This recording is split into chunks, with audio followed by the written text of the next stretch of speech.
አሰላሙ አለይኩም ወራህመቱላሂ ወበረካቱ። እንዲሁም ክርስቲያን ወገኖች ሰላም ብያለሁኝ። በያላችሁበት ሰላማችሁ ብዝዝት ይበልልኝ። ውድ ሀገሬ ልጆች እንዲሁም የቻናሌ ተከታታዮች ላይክ ሼር እያደረጋችሁ አበረታቱኝ ማለት ነው። የምታበረታቱኝ እህት ወንድሞቼ ከልብ አመሰግናለሁ። የኔ ወዶች ኑሩልኝ። እንዲሁም ደግሞ ቤተሰብ ያልሆናችሁ ሰብስክራይብ በማድረግ የደወል ምልክቷን በማጥቆር ቤተሰብ እንሆን እላለሁኝ። ያው እንደተለመደው ዛሬ ደግሞ በሌላ ቪዲዮ ብቅ ብያለሁኝ። እናንተም ላይክ ሼር ሰብስክራይብ እያደረጋችሁ እላለሁኝ የኔ ወዶች። ዛሬ ደግሞ በነብዩላህ ዩሱፍ አለይሂ ሰላም ህይወት ታሪክ መጥቻለሁኝ ማለት ነው የኔ ማሮይ።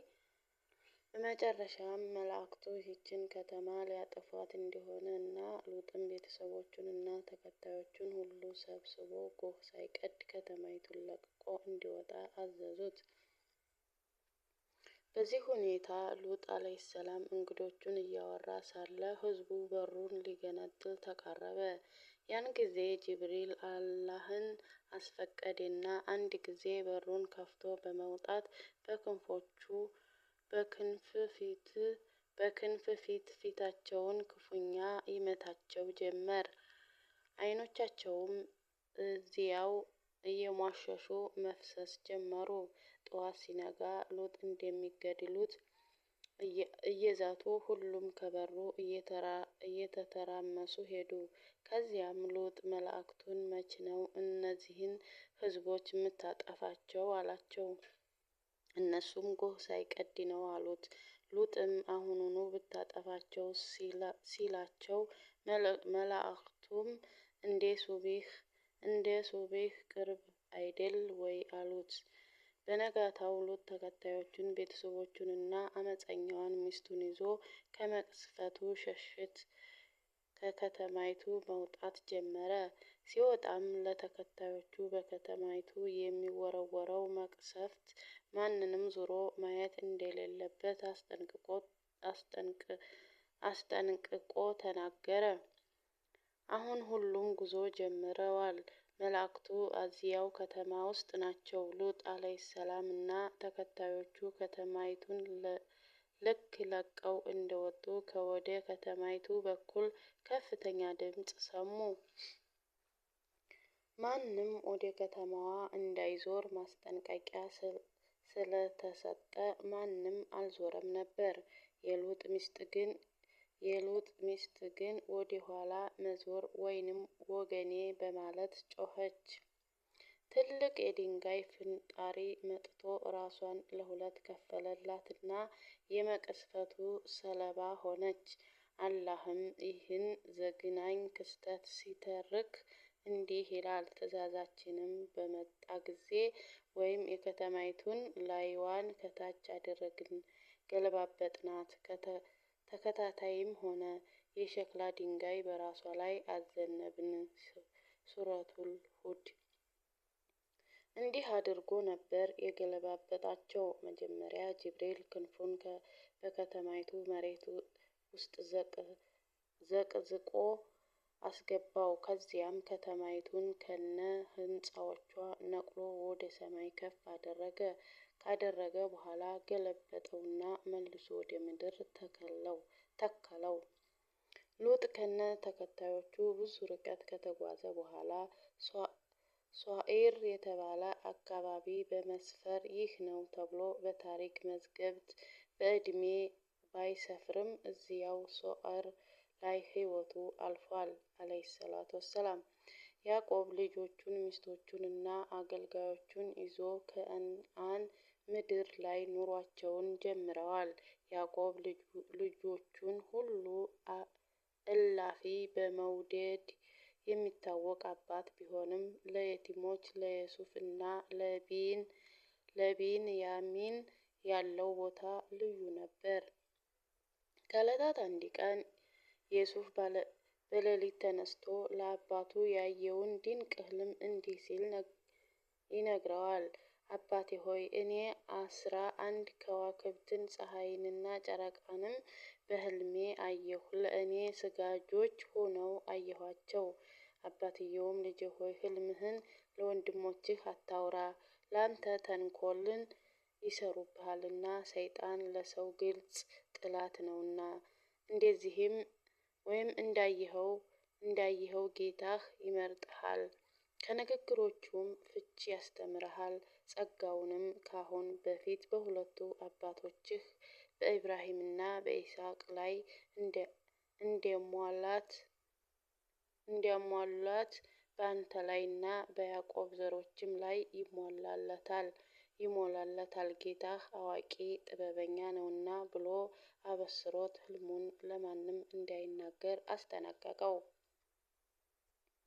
አባትየው ያዕቆብ የዮሴፍን ሕልም ከሰሙ በኋላ ለዮሴፍ ያላቸው ፍቅር ወደ አክብሮትና ለሱ ወደ መተናነስ ያደላም ጀመር። ይህ ግን ለዮሴፍ ለአባቱ ልጆች የእግር እሳት ሆኖባቸው ቅናት እረፍት ነስቷቸዋል።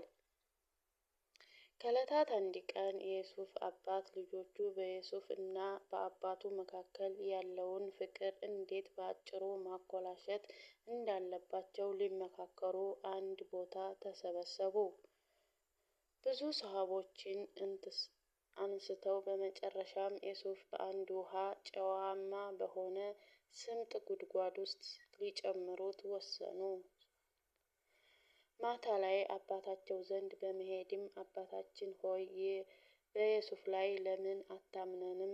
እኛም ለእርሱ በእርግጥ አዛኞች ነን። ነገ ከእኛ ጋር ላከውና ይደሰት ይጫወትም፣ እኛም ለእርሱ ጠባቂዎች ነን በማለት ዮሴፍ ከእነሱ ጋር እንዲሄድ አባታቸውን ያዕቆብን ተማጸኑት። ያዕቆብም እኔ እርሱን ወይም ዮሴፍን ይዛችሁ መሄዳችሁ በእርግጥ ያሳዝነኛል፣ እናንተም ከእርሱ ዘጊዎች ስትሆኑ ተኩላ ይበላዋል ብዬ እፈራለሁ በማለት መለሰላቸው። ከዚህም ብለው አባታቸውን ካሳመኑት በኋላ የልባቸውን ሊፈጽሙ የዮሴፍን ወዳጅ መስለው አቅፈው ወሰዱት። ያሰቡበትም ጉድጓድ ውስጥም እየለመናቸው እጅ እግሩን አሳስረው ቀሚሱን አውልቀው ወረወሩት። ማታ ሲሆንም ይሁዳ ባመጣው ሀሳብ መሰረት ያወለቁትን የዮሴፍን ቀሚስ አንድ ፍየል አርደው ቀሚሱን በፍየሏም ደም ለወሱት። በመጨረሻም ምሽቱ ሲደምቅ እንስሳቶቹን እየነዱ መንደር ከደረሱ በኋላ የዮሴፍን በደም የተለወሰ ቀሚስ ይዘው እየዬ በማለት እያለቀሱ ሰፈሩን አመሱት። ይህንን ሲያይ ያዕቆብ እግር ተብረከረከ። ተንኮለኛ ልጆቹ በውዱ ልጁ ሴራቸውን ተግባር ላይ እንደዋሉ ተረዳ። እሱም ልጄ ምን ሆነ ሲላቸው፣ እነሱም አባታችን ሆይ እኛ ለሩጫና ለውርወራ ልንሽቀዳደም ሄድን፣ ዮሴፍንም ዕቃችን ዘንድ ተውነው፣ ወዲያውም ተኩላ በላው።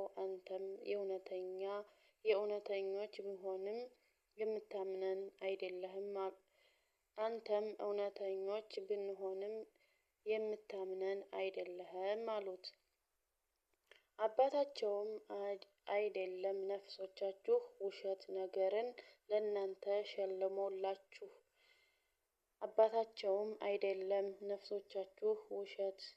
ነገርን ለእናንተ ሸለሙላችሁ። ስለዚህ መልካም ትዕግስት ወይም ማድረግ አለብኝ በምትሉትም ነገር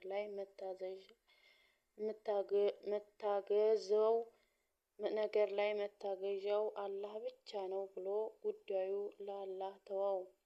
ዮሴፍም እዚያ ጉድጓድ ውስጥ ሳለ ወደ ግብጽ የሚሄድ ቅፍለት ወይም ተጓዥ ነጋዴዎች በዚህ ጉድጓድ ሲያልፉ ውሃ ለመቅዳት ባልዲያቸውን ወደ ውስጥ ወርውረው ውሃ ለማውጣት ወደ ላይ ሲጎትቱት ቆንጅዬ ልጅ ባልዲው ላይ ተንጠልጥሎ ወጣ።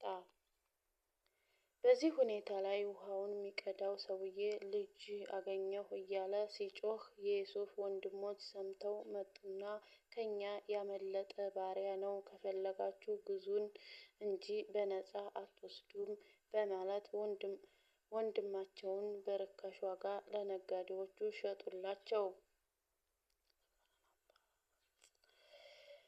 ነጋዴዎቹ ደግሞ ሸቀጣቸውን ከሚገዙባት ግብጽ ከተማ ሲደርሱ ለግብጽ አስተዳዳሪ በውድ ዋጋ ሸጡለት። የሀገሪቱ አስተዳዳሪም ዩሱፍን ለሚስቱ በስጦታ መልኩ አበረከቱላት። ልጅ ስለሌላት እንደ ልጅ አድርጋ እንደምታየውም ነገሯት። ሚስቱም እጅጉን ተደሰተች። የልጁ